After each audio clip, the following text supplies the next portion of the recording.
Assalamualaikum warahmatullahi wabarakatuh. Halo Sobat Maliki, dimanapun kalian berada, kembali lagi dengan Maliki Podcast UIN Maulana Malik Ibrahim Malang.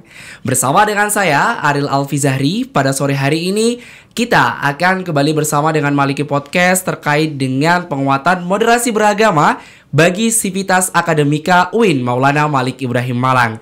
Sudah hadir bersama dengan kita semua narasumber yang sangat luar biasa, Wakil Rektor Bidang Kerjasama dan Pengembangan Lembaga, Dr. Haji Isrokun Najah MAG. Langsung saja kita sapa beliau. Assalamualaikum, selamat sore Gus. Waalaikumsalam warahmatullahi wabarakatuh. Selamat sore. Alhamdulillah. Bagaimana kabarnya Gus? Alhamdulillah sehat-sehat saja. Alhamdulillah sehat. Semoga kita semua senantiasa diberikan kesehatan, kelancaran dalam segala urusan. Amin ya robbal alamin.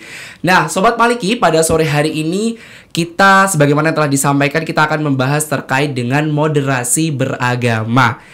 Berbicara terkait dengan moderasi beragama, Gus, apa sih sebenarnya makna dari moderasi beragama itu sendiri? Oke, terima kasih sebelumnya. Barangkali kita memulai dari kajian normatif ya. Allah SWT itu menciptakan makhluknya dengan segala keragamannya. Artinya makhluk itu tercipta, okay? Tidak hanya spesies manusia, flora, fauna, semuanya itu selalu beragam. Dan keragaman itu menunjukkan bahwa Allah itu kuasa. Termasuk kita manusia ini diciptakan beragam dari sisi warna kulitnya, kemudian bahasanya, tinggi besarnya, okay? Sampai pada mungkin intelektualitasnya, dan terakhir tentu bersama keyakinan keberagamaan ya. Dan di dalam satu ayat di dalam Al-Quran ya, Allah jelas sekali itu memberikan sebuah statement, "Lau sya'a rabbuka laja'alan nasa ummatan wahidah wa la yazaluna mukhtalifina illa man rahima rabbuk." Bahwa kalau Allah itu berkehendak menciptakan kita ini satu tanpa keragaman apapun ya, tanpa perbedaan warna kulit, tanpa perbedaan dari mana kita ada, suku bangsa sampai pada agama, itu bukan hal yang sulit bagi Allah. Tapi wala yazaluna mukhtalifin, nyatanya kita dibuat berbeda-beda. Jadi lau sya'a rabbuka laja'alna ummatan wahidah.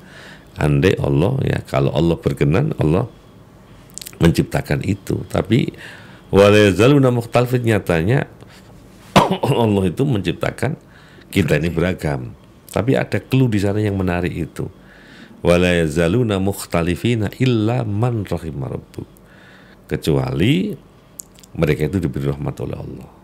Artinya mereka yang diberi rahmat Allah itulah mereka yang memahami bahwa perbedaan sebagai sebuah niscaya.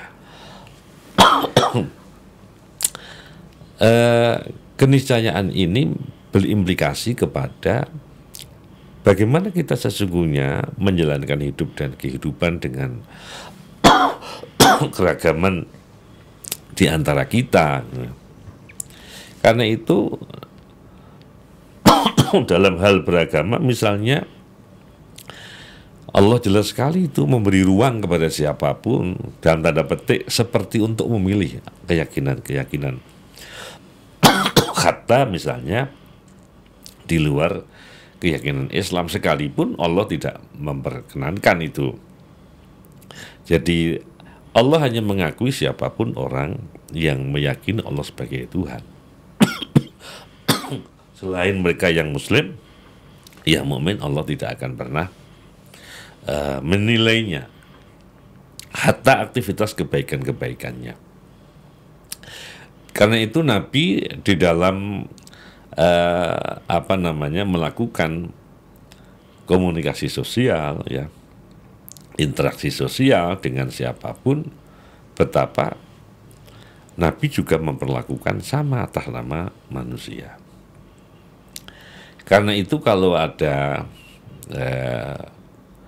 tokoh-tokoh kita yang kemudian memberi kepastian bahwa sesungguhnya kita terikat ya, kepada siapapun umat manusia itu setidaknya satu. Kita terikat sesama orang yang memiliki pemahaman keagamaan yang sama. Kita terikat dengan kesamaan teologi kita. Kita dalam konteks keindonesiaan terikat dengan kesamaan sama-sama anak-anak bangsa yang punya riwayat terjajah, ya. Maka kita menyepakati NKRI yang kita ini terlahir di dalamnya sebagai sebuah komunitas anak bangsa yang harus menghormati satu sama lain dan real, dan itu menjadi kapital bagi kita di Indonesia ini karena kita terlahir beragam, ya. Tidak saja beragam suku sampai warna kulitnya, cara bahasanya dan agamanya. Dan ternyata the founding fathers kita juga memahami itu, ya. Karena itu betapa persatuan dan kesatuan itu di dalam konteks keindonesiaan harus terjaga. Dan kita ini terikat paling tidak dengan atas nama sesama manusia. Ya. Betul. Jadi kita terikat dengan hari ini, ya, siapapun saudara kita yang ada di Palestina dan terakhir kemarin tuh Libanon, ya. Sekalipun mereka itu, jadi mohon maaf yang saya dengar, komunitas Palestina dan Libanon tidak semua orang Muslim, ya. Tapi siapapun mereka yang kemudian terdampak dalam aksi perang atau konflik itu adalah orang-orang yang kita harus berempati, ya. Andai saja mereka itu kita, maka kita juga akan memohon atau minta bantuan kepada orang lain. Karena itu kita harus mencoba memahami, gitu, keragaman itu sebagai salah satu dari tanda kuasa dan keesaan Allah Subhanahu wa Ta'ala. Okay. Masya Allah. Jadi pada intinya moderasi beragama ini sebuah keterikatan di tengah keperbedaan atau keragaman itu tadi. Betul. Okay. Jadi memiliki sifat moderat itu artinya memiliki sifat tawassut, ya. Jadi memastikan bahwa masing-masing kita punya keyakinan, keberagamaan, dan masing-masing kita karena sesama manusia, karena Al-Quran juga mengajarkan kita ini atas nama pribadi di hadapan Allah yang harus berbuat selayaknya yang diperintahkan Allah, tapi kita juga hidup sebagai bagian dari masyarakat dunia yang harus berbuat baik dalam hablum minan nas itu. Karena itu pemahaman ketika kita diuntungkan lah, kita ada Bhinneka Tunggal Ika itu, beragam tapi kita satu jua, itu sebagai sebuah hal yang memastikan kita bahwa memiliki sikap moderat itu sebagai sebuah hal yang niscaya dalam konteks kita sebagai seorang anak bangsa. Itu. Jadi sebenarnya baik dari ilmu agama yang diajarkan, kemudian ideologi bangsa kita, itu kita itu sudah seharusnya mengamalkan nilai-nilai itu. Ada klik, ada irisan di antara keduanya. Akan tetapi mungkin pada saat pelaksanaannya kita sebagai seorang manusia, Gus, itu kan sedikit agaknya melihat fenomena sekarang ini, bahkan sampai sekarang ini banyak sekali orang-orang yang tidak menanamkan moderasi beragama. Lantas bagaimana cara untuk mulai menanamkan rasa moderasi beragama tersebut khususnya di lingkungan universitas ini? Ya, kita paham, memang ada beberapa orang paham itu artinya tidak bermaksud membenarkan, ya, membenarkan mereka atas tindakan mereka, ya, yang artinya bacaannya tidak terlalu banyak. Jadi ya perlu ada kajian-kajian yang intens, ya, di antara kita sehingga kita terpapar bahwa moderasi itu sebagai sikap yang harusnya ada, niscaya bagi kita. Rata-rata, kesaksian atau testimoni beberapa orang yang bersikap fundamental itu setelah kemudian tahu, ada banyak referensi yang mereka baca menjadi sesuatu hal yang niscaya gitu. Itu artinya bahwa ketika dia menelan satu informasi dan tidak mencoba mengklarifikasi, itu dijadikan sebagai sebuah kebenaran. Ada istilah dalam di kajian itu truth claim, jadi mengklaim bahwa kebenaran itu satu-satunya ada dalam apa yang menjadi milik. Kalau itu sebagai sebuah agama yang kita yakini Islam, maka kita harus yakin bahwa Islam itu satu hal yang benar gitu ya. Tetapi atas nama manusia sesama ini harus kemudian menghargai perbedaan. Kita memang Islam itu agama dakwah, artinya sejak awal masing-masing kita ini diminta untuk menjelaskan Islam kepada siapapun. Tetapi kembali bahwa Al-Hadi wallah, yang membuka hati orang itu siapapun adalah Allah SWT. Kita hanya sebatas menjelaskan. Karena itu unik, sehingga mestinya kita punya kewajiban sebagaimana layaknya Nabi mengajarkan kepada siapapun orang. Sehingga disebutkan itu kalau Nabi itu bersikap antagonis ya kepada siapapun orang yang berbeda, maka masyarakat waktu itu akan lari. Dan ternyata tidak. Ini momennya tepat, Mas, saya tambahkan sedikit ya. Gus. Yang tercatat di dalam sejarah keberhasilan Nabi kita Muhammad SAW itu ada yang disebut dengan Tauhidul Ilah. Tauhidul Ilah itu Nabi mampu ya mengalihkan keyakinan teologi dari politeis menjadi monoteis. Ya, orang Arab yang dulu ya meyakini banyak Tuhan itu dengan cara Nabi yang sering kita mereduksi hanya 23 tahun ya. Itu bukan waktu yang panjang sesungguhnya, tetapi luar biasa sampai hari ini kita rasakan. Itu keberhasilan Nabi yang pertama, Tauhidul Ilah. Yang kedua adalah Tauhidul Hukumah. Tauhidul Hukumah itu artinya bahwa dulu ya kabilah-kabilah atau suku-suku ya, sampai hari ini masih ada yang bisa kita saksikan di Jazirah Arab itu. Tapi siapapun mereka latar belakang suku dan atau kabilahnya, mereka waktu itu percaya kepada Nabi untuk memimpin mereka. Jadi dalam waktu yang sangat singkat itu diketahui bahwa wilayah dakwah Nabi itu sampai pada semenanjung Eropa ya, kemudian Afrika, apalagi untuk kawasan Asia Tengah, Asia Barat itu hampir semua sampai hari ini saksi-saksi itu ada, karena kita temukan misalnya di negara Balkan, di Dagestan itu ada makam sahabat, kemudian di Cina ada makam sahabat itu ya. Kemudian di Hungaria itu ternyata ada prasasti yang menunjukkan bahwa Islam itu sudah masuk Hungaria jauh sebelum Turki Utsmani. Itu berarti sudah sampai ke sana gitu. Ya, tetapi yang real mereka itu kemudian menyerahkan, dipimpin oleh Nabi. Itu yang disebut Tauhidul Hukumah. Dari mereka hidup bersuku-suku,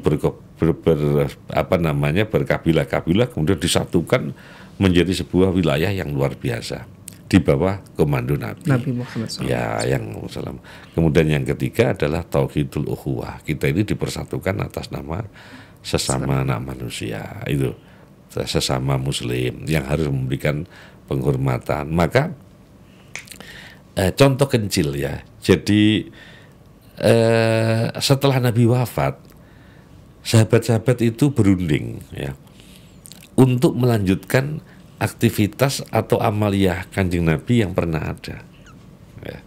Itu juga kita ya, itu punya kewajiban moral, siapapun kita yang kebetulan orang tuanya atau kakeknya pernah meninggal, kebaikan apa dari orang tua dan kakek kita ya yang pernah ada itu mestinya tidak berhenti. Ya, kita sebagai anak, sebagai cucu itu terus melakukannya. Misalnya orang tua kita ahli silaturahim itu ya, kita harus silaturahim ya, menyambung yang dulu pernah dirawat oleh kakek kita ya, kita sambung kembali. Nah, itu alhasil diceritakan bahwa Nabi itu tiap pagi itu menyuapi seorang Yahudi. Jadi orang Yahudi ini kebetulan buta ya, disuapi, dan Nabi tidak pernah memperkenalkan diri siapa Nabi itu.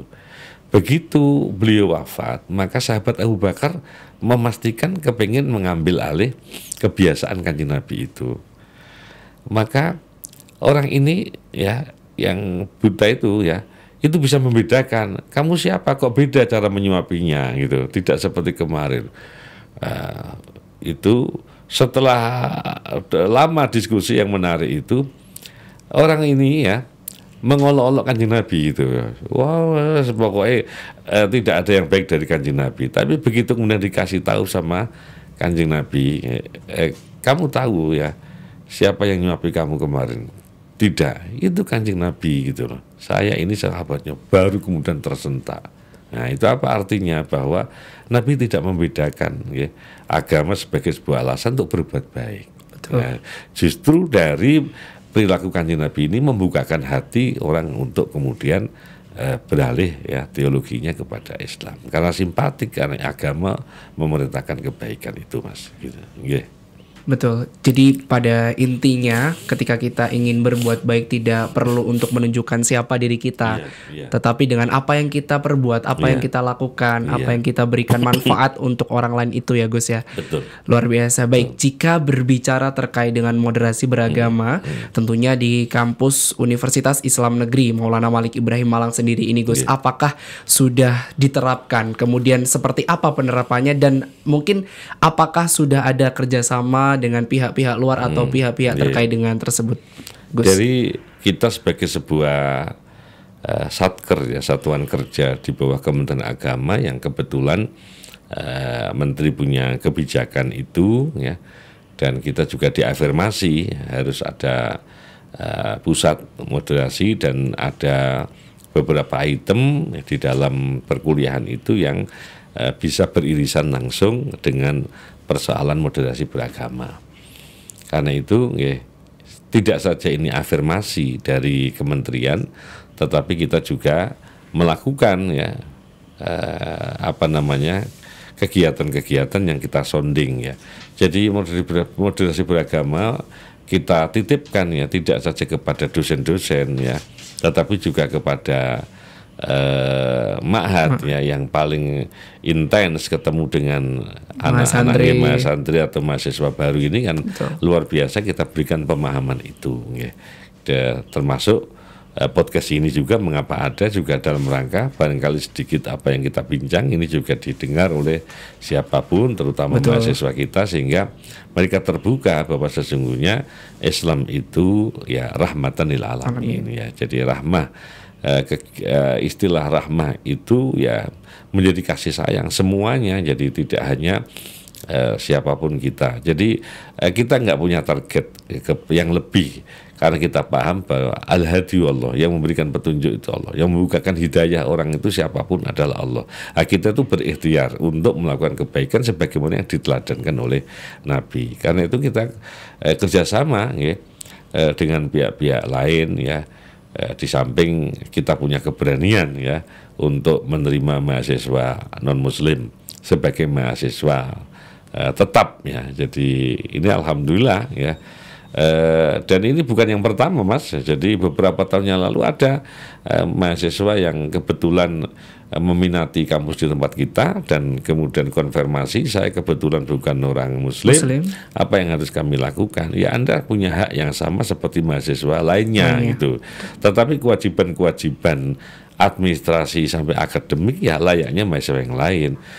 Maka mereka juga masih belajar bahasa Arab itu ya, layaknya mahasiswa karena itu menjadi bagian dari tugas akademik gitu. Betul. Yang tidak bisa dipaksa itu adalah melakukan kegiatan ritual keagamaan seperti layaknya masyarakat atau mahasiswa muslim. Betul. Ya. Kemudian kita juga berkolaborasi dengan beberapa perguruan tinggi di luar negeri yang kebetulan basisnya itu gereja ya. Kemudian juga kita kerjasama intens dengan salah satu perguruan tinggi di Australia dan kemudian mereka sering ya datang ke tempat kita biasanya satu tahun sekali itu sekitar 40 ya 60 orang mereka datang ke sini untuk belajar budaya, belajar bahasa termasuk belajar keragaman itu yang penting. Itu kita sajikan ke mereka mahasiswa internasional. Di samping kita kemarin ya kerjasama dengan Weijuk ya. Jadi kita ini oleh Provinsi Jawa Timur dikerjasamakan dengan perguruan tinggi yang ada di Australia Barat. Kebetulan antara Australia Barat dan Provinsi Jawa Timur itu kerjasama ya. Sehingga mereka menjadi lebih tahu. Jadi ya tuntutan kita ta'aruf. Setelah kita itu ta'aruf kan kemudian kita itu sampai tahapan-tahapannya itu kita ta'aruf. Setelah ta'aruf kita itu menjadi saling menyintai satu sama lain, memberikan jaminan atas hak-hak dan kewajiban sebagaimana layaknya, sampai kemudian saling menolong. Jadi ada tadomun, ada ta'awun ya. Itu setelah ta'aruf dulu. Kalau kita nggak kenal ya maka ya jangan kemudian kita bicara moderasi karena kita nggak kenal. Itu saya kira begitu, Mas.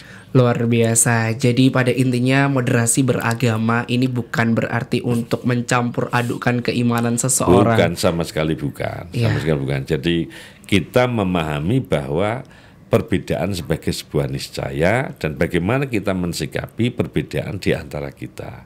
Ya, maka tuntutannya harus saling hormat menghormati gitu. Kita berbuat baik juga harus kepada siapapun, seperti yang tadi disampaikan Kanjeng Nabi itu berkenan menyuapi ya. Itu kan sangat dekat tuh menyuapi itu. Tapi Nabi dengan sabar gitu. Dan enggak, kalau kemudian orang itu masih ngolok-ngolok Kanjeng Nabi, berarti kan Nabi tidak mengintro ya, tidak mengendos ya tentang Islam itu, tapi dengan caranya kelak nanti akan tahu, ternyata mereka tahu. Nah, termasuk ini, Mas. Iya. Satu lagi ini cerita yang menarik itu. Satu waktu Kanjeng Nabi itu sholat menjadi imam dan sahabat Ali itu terlambat. Sahabat Ali itu luar biasa, ya. Ketika ada orang yang lebih sepuh maka nggak mau nyalip itu. Begitu nyampe di depan masjid, ya. Ternyata orang yang dianggap tua atau lebih senior usianya dari Sayyidina Ali itu terus baru diketahui belakangan ternyata itu orang Yahudi gitu loh. Terus Kanjeng Nabi sahabat Ali itu masuk ke masjid dan Kanjeng Nabi masih ditemui oleh Sayyidina Ali itu posisi masih ruku gitu. Nah, begitu selesai sahabatnya nanya, Kanjeng Nabi tadi kok lama sekali rukuknya gitu loh.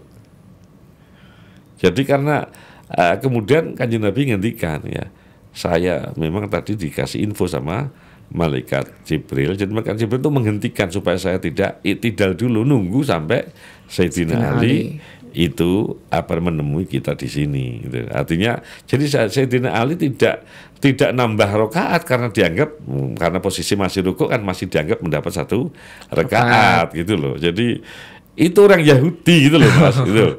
Artinya Allah masih perintahkan kepada malaikat untuk agar menghentikan Kanjeng Nabi supaya tidak i'tidal dulu, nunggu Sayyidina Ali sampai di masjid itu loh. Jadi kalau misalnya itu Allah kan jelas tahu kalau itu siapapun hambanya itu. Betul. Kan nyatanya tidak diabaikan. Oh ternyata ya Kanjeng Nabi kemudian pernah memberikan statement itu ya. Jadi laisa minna man lam yuwaqqir kabirona wa lam yarham saghirona. Tidak termasuk golongan kami orang yang tidak menghormat pada seniornya dan tidak sayang sama juniornya. Nah, itu melepas entitas yang ada di identitas yang ada dalam diri kita ini ya, identitas agama, identitas suku. Ini menarik itu, Mas ya. Contoh sederhana itu ya. Baik, luar biasa kalau kita berbicara terkait dengan moderasi beragama di tengah perbedaan dan keragaman, terutama pada keyakinan ini, Gus. Mungkin terakhir, Gus, pesan untuk Sobat Maliki dan seluruh sivitas akademika terkait dengan penguatan moderasi beragama di lingkungan kampus Universitas Islam Negeri Maulana Malik Ibrahim Malang. Yang pasti ya kita harus tetap belajar dan belajar memahami bagaimana sesungguhnya keinginan Allah SWT menciptakan keragaman ini. Dari pemahaman kita tentang keragaman yang diinginkan oleh Allah itu menjadikan kita bisa bersikap moderat. Nah, kita yang kedua mencoba membaca sejarah, tarikh atau historisitas bagaimana Kanjeng Nabi memulai hidupnya mulai sejak kecil sampai dewasa, sehingga kita punya keteladanan Kanjeng Nabi Muhammad SAW ini dan kita tahu bahwa Kanjeng Nabi punya sikap moderat yang luar biasa. Yang ketiga, kemudian kita mencoba mempraktekkan secara implementatif kepada siapa kita itu berhadapan-hadapan dengan orang yang kebetulan berbeda berbeda suku kita, berbeda bahasa kita, berbeda bangsa kita, berbeda agama kita. Nah, kita meniru bagaimana sikap Nabi kita Muhammad SAW. Saya kira bermula dari pemahaman kita, ketika kita banyak referensi tentang moderasi, maka semakin membukakan wacana kita, membukakan pemahaman kita bahwa intinya beragam itu niscaya. Saya kira begitu, Mas. Masya Allah, luar biasa. Beragam itu niscaya, Sobat Maliki. Untuk Sobat Maliki semuanya, semoga kita semua selalu dalam berada keniscayaan tersebut, terutama dalam keberagaman atau perbedaan ini, terutama dan pada mensikapi keniscayaan itu. Kalau niscaya ada, betul, ya kan harusnya sikap kita. Bagaimana cara kita menyikapi, ya Gus Is, ya. Masya Allah, luar biasa. Terima kasih Gus Is atas luar biasa penyampaian yang sangat luar biasa pada sore hari ini. Amin. Semoga bermanfaat untuk Sobat Maliki semuanya, terutama untuk Sivitas Akademika UIN Maulana Malik Ibrahim Malang, terutama dalam hal perbedaan di kampus ini. Terima kasih Sobat Maliki, sampai jumpa lagi. Selamat sore, selamat siang, selamat malam. Wassalamualaikum warahmatullahi wabarakatuh. Waalaikumsalam warahmatullahi wabarakatuh.